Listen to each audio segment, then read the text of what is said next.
This week, kitchen smelled like comfort. I've been improvising a bit lately since I don't have a stovetop. Everything is finding its way into the crock pot. A few simple ingredients, a little patience, and somehow it still feels like home. As I stir, I can't help but think back to the spring I received an Operation Christmas Child shoebox as a teenager living in Belarus. Inside were small trinkets, but to me they felt like love wrapped in paper.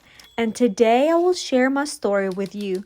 So pull up a chair and let's cook together while getting to know each other. I don't know about you, friend, but I love fall weather. And with cooler weather, I love pulling out my crock pot for some easy dinners. This smothered chicken recipe is the easiest recipe you will make. It is so incredibly delicious. It's one of those meals where you kind of like set it and forget it. In a crock pot, you stir together the water, brown gravy, and if you have cream of chicken soup, add that. I didn't have it on hand, so I just kind of omit it. You add chicken legs and then you top them with all your favorite seasonings. As for me, I use seasoned salt, onion powder, garlic powder, Italian seasoning, black pepper, and then I also always love to add bay leaf. And then you cook it on high for 4 hours or on low for 6 hours. Y'all, and this is it. It is so simple, so quick to put together, and yet so delicious.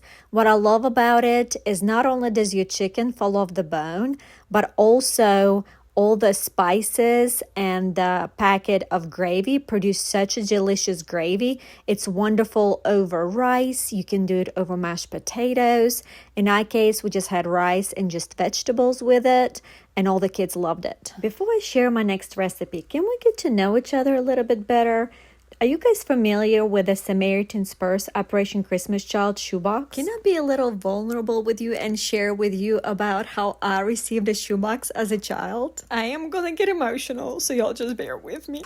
Okay, so as a little girl, I often found myself on my knees crying out to the Lord for my family to be a picture-perfect family, the kind of family you see in American movies. When my answer didn't come and my parents got a divorce, I questioned if God heard my prayers. So let's forward to 7th grade. We were told to go to our classrooms because we had something special waiting for us. When we walked in, the wall of the classroom had many shoeboxes stacked against it. We then were told to go pick our own shoebox. When we opened a box, I cannot tell you the joy that we all felt. We all asked each other for the next forever and a day, what did you get in your box? What did you get in your box? One item that everybody wanted to receive was not a toy, was not a trinket, but a letter. A letter from a person who packed their shoebox. You may be wondering, Oksana, what did you get in your shoebox? I always joke that if I knew the Lord was going to use me many years later, I would have written it down, but I didn't. During college, I was presented with the opportunity to travel with Samaritan's Purse, sharing my testimony around the U.S. So one night before speaking engagement, I asked the Lord, God,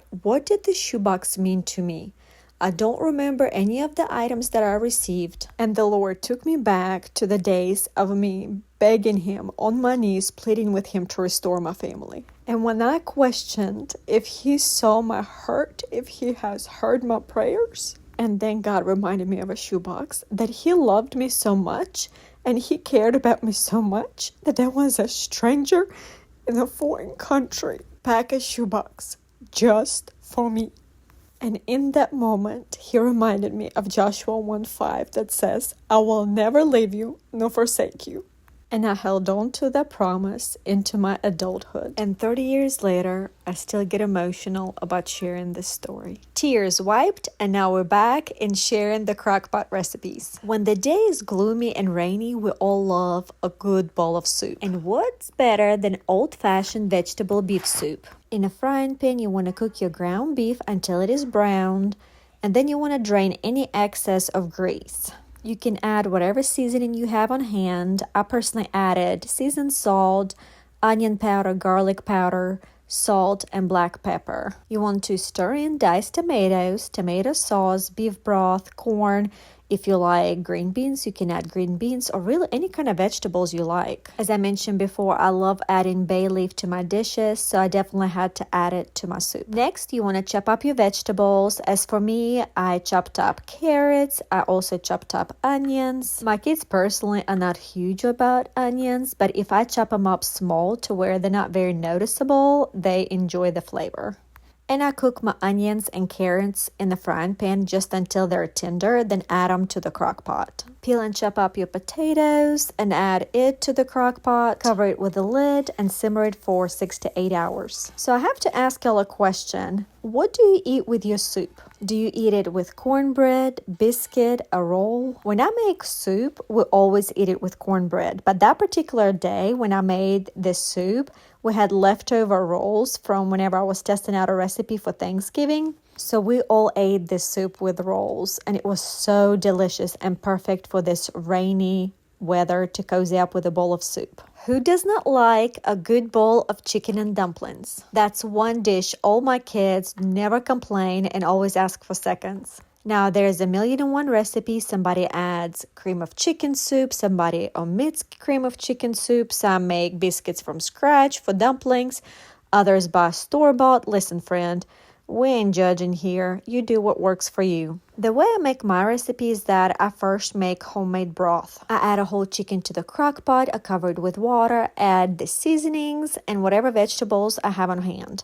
Set it on low and cook it for about 6 to 8 hours. While my chicken is cooking, I make my dumplings. To a bowl, I add 2 cups of flour. Then I grate 4 tablespoons of cold butter. Also, if you're not using self-rising flour, you want to add 2 teaspoons of baking powder to your flour. And 3/4 cup of buttermilk. If you don't have buttermilk, you can use regular milk. Work all ingredients together until dough is formed. Now, friend, as I mentioned before, you can omit this whole step of making homemade biscuits and just use canned biscuits or already frozen biscuits. Like I said, ain't nobody's judging you around here. Next, I just cut up the dough into small pieces and place them on a baking sheet. You can be the judge in figuring out how big of a pieces you want to cut them into. We prefer our dumplings on the smaller side. Stick your baking sheet with your dumplings in the freezer until they're completely frozen, which can take 2 to 3 hours. 6 hours later, my chicken was ready to be pulled out, and it was so tender I couldn't get it all out in one piece. Aside that it smelled so incredibly delicious, my homemade broth looked stunning. I mean, just look at that beauty. It is rich in nutrients, it's good for your gut health, and the best part, there is no preservatives.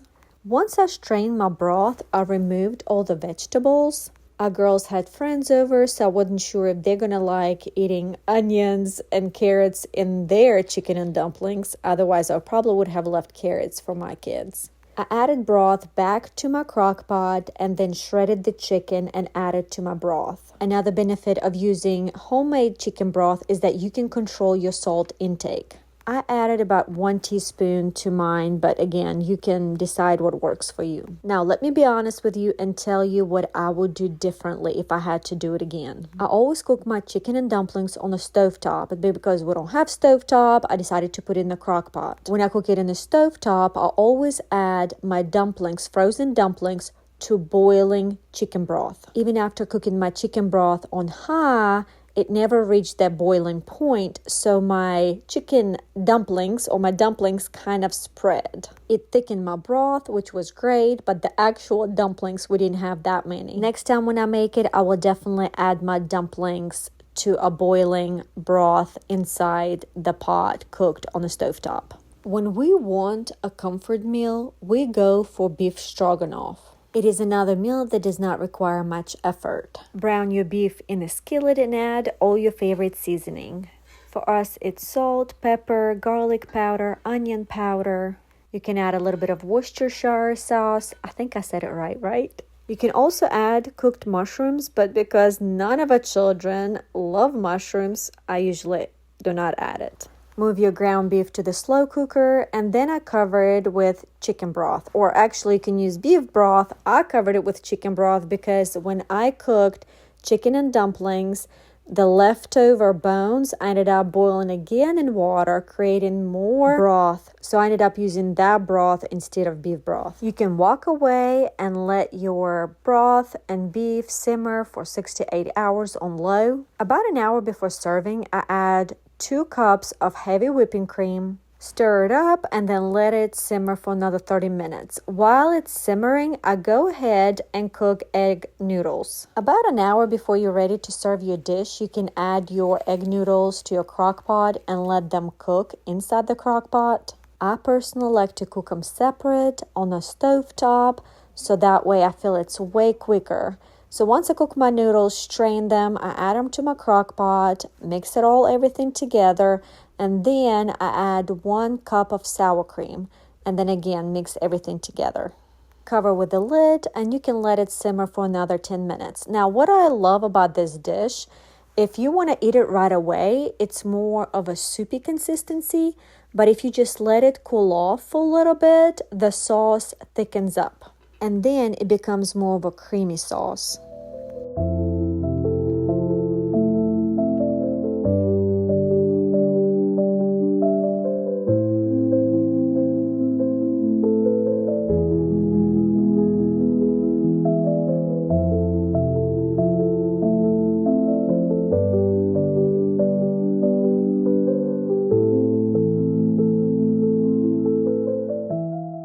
For Sunday lunch after church, I decided to make hamburger steaks in a crock pot. I add about 2 tablespoons of butter in a frying pan, and then I cut up my onions.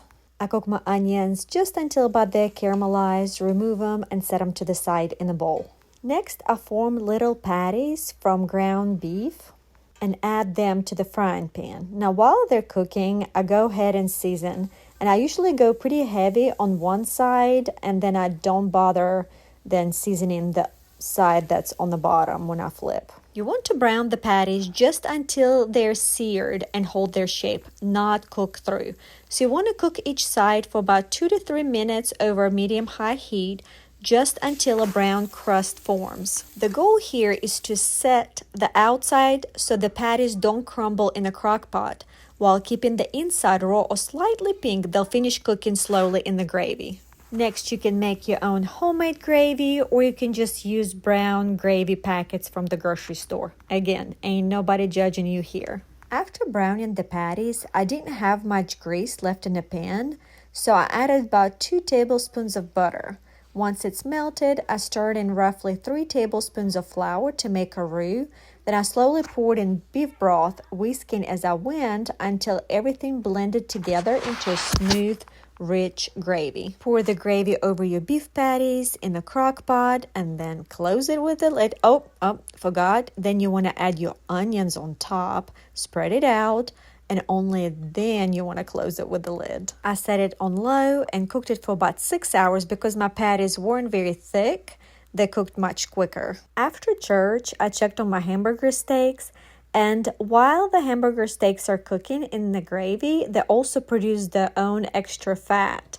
So my gravy was a little bit thinner than I would like, so I decided to thicken it up. And for that, I use cornstarch. In a small little bowl, I add about 1 tablespoon of water and 2 tablespoons of cornstarch. Mix it all together and then add it to your gravy in the crock pot. Let it simmer for about 10 minutes until your gravy thickens up, and then it's ready to be served. Since I was filming favorite Southern Thanksgiving dishes, which I will be sharing with you all soon, that's what we ate with our hamburger steak. We had sweet potato, brown rice, corn pudding, you name it. Our bellies were full. And that's a wrap.